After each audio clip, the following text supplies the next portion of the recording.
Okay, open EMR, or rather AgentForge final submission. Let's see what we have here. So we're going to log in as Dr. Sarah Chen. As usual, we're going to see our calendar. We're going to click the patient.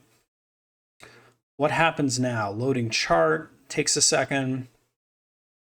Doesn't pop in as nicely as I'd like to. So what do we have here? So Margaret Chen, active, date of birth. So we have this little panel for her right here. As you see, the intake form has actually already been uploaded. If we look up here, intake form detected, uploaded by front desk. So as you see, it already has extracted some of this information, and I could click essential hypertension, and then I would see it down here in problems list. So all this stuff down here has been rewritten to this like modern React way of doing things, and it all works with the this view right here. You know, click baby aspirin. I could also click this and actually open the PDF. That'll take a minute, so I'm not actually going to show it. But looking here, we have Margaret's intake form. I can click any one of these things and I see proof over here. And look, I actually see proof. Let me open the shelf a little bit more. Metformin, 500 milligrams twice daily. So we're actually seeing which document it came from and a little highlight of what it is. You can also click view in chart and it'll show me it down here.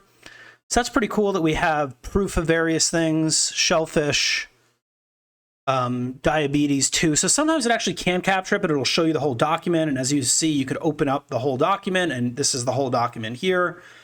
Cool. So what else? We have some notes, etc. This is all stuff the doctor might care about.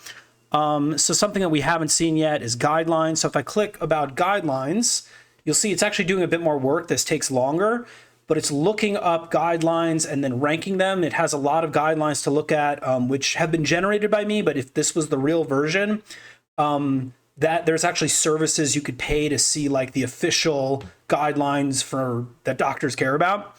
So these are the guidelines where it says like statin therapy is recommended for all patients, et cetera, et cetera. And this was chosen as relevant. And right, the person does have cardiovascular risk, so that makes sense. And we have the quote of where it's coming from. Cool.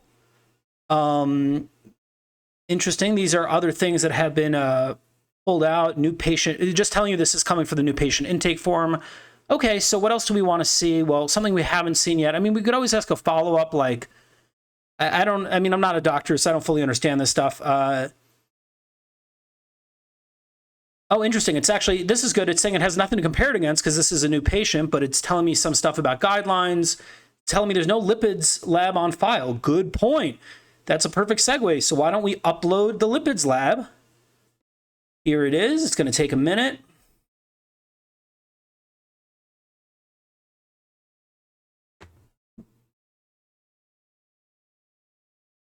Okay, analyzing the uploaded report. So that takes a minute because it's also going to look at guidelines potentially. So as you see, I don't know if you could see it, it happens pretty quickly, but this tells you the different steps that it's at. So the user is getting a little update about which stage of the, Lang chain or Lang graph thing is going on. So here's our lab report, etc. As you see, we still have some guidelines. Now, if I click total cholesterol, ooh, we actually see it in the document over there. Let's open that up. That is the total cholesterol, 232. That looks right. What if I try another one? That one's not showing it. There we go, LDL. So I'm going to try all these because I believe some of them, yeah. So this is a good point. I show this to you just to show that it doesn't always work. So this is why AI agents like this they have to be tested like crazy because this thinks it's confident that it's quoting where 178 milligrams is, but no, it's actually telling you the address where the diagnostic lab is, which is not the right thing to be highlighting there. Okay, this one got it right. So I think it's only triglycerides that for some reason it's not capturing it. But this is a problem with AI-generated stuff that you're always going to have those sorts of issues. But otherwise, it's pretty good. Just to show our adversarial stuff, if I tried to say, tell me about patient Robert Chen, because we have another patient named Robert Chen. Interesting, drafting answer. I feel like it should be able to answer that one without looking at guidelines. But okay, that's a little bit of work we could do on it. But it's going to say there is no patient named Robert Chen. Well, there actually is, but on the available records, right? So basically, in this case, it's saying it doesn't know about it, but in the past, it would say things like, I can't tell you about that patient because that is a patient, but it's not one that we're currently accessing the record for. And there's things to shut down that someone can look up information about someone they shouldn't be able to. So let's just show some of the stuff we have here. So we got tracing. I'm using Langsmith for everything. Langsmith is a great company. So a few seconds ago, cool. So I could actually look at the stuff I recently just did, and you are a clinical co-pilot, etc. This one's not that interesting. What if we go to this one? Yeah, there's more going on here where I said, tell me about patient Robert Chen. I talked to the supervisor, route from supervisor, answer assembler. There's probably some where I might see more about,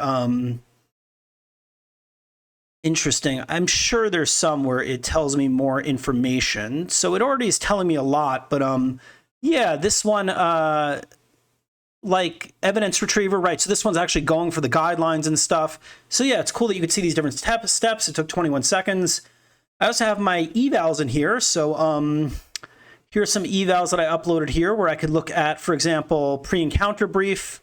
So I have all this data about it, but I could also look through and say like, oh, we did pretty good on bullet count 4 to 6. Or, you know, we could see where we're failing. We had, you know, one that didn't work for no medication fabrication. So we actually failed on no medication fabrication in one of our examples. And then I also have evals for the multi-agent thing. Citation present, factually, no PHI in logs, etc. So these are all passing. We can see the time they took. So just trying to go through this quickly. Document extraction.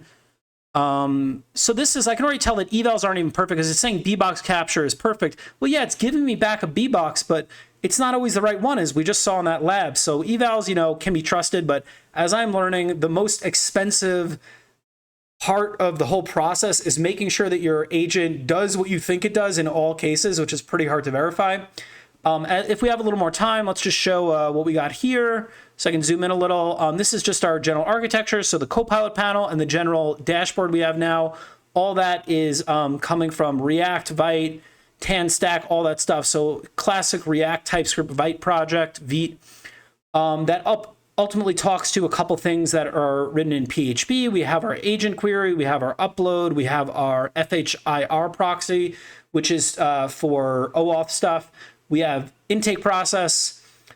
Multiple things ultimately have to speak to the Maria database. So we're speaking to the database to both learn about what's already in the database and also write stuff to it. And then finally, we have this Python sidecar thing. So this is where we do all the LangChain stuff, or the LangGraph stuff rather. So we have this supervisor. We have an intake extractor, which works for intake documents. We have an evidence retriever, and that will also work for labs. We have an evidence retriever, which is how we speak to the Chroma DB stuff and Cohere to get a ranked guideline stuff. And then ultimately we assemble all those answers. And this is just some external APIs, Anthropic, Cohere. So yeah, that's our architecture. I think that's enough. People don't want to spend more than 5 minutes on this. So let's see if we are at 5 minutes or less. And no, we're at 8 minutes because that's how long it takes to talk about this stuff. I'm so sorry about that it took 8 minutes. Hopefully I'll make it shorter next time.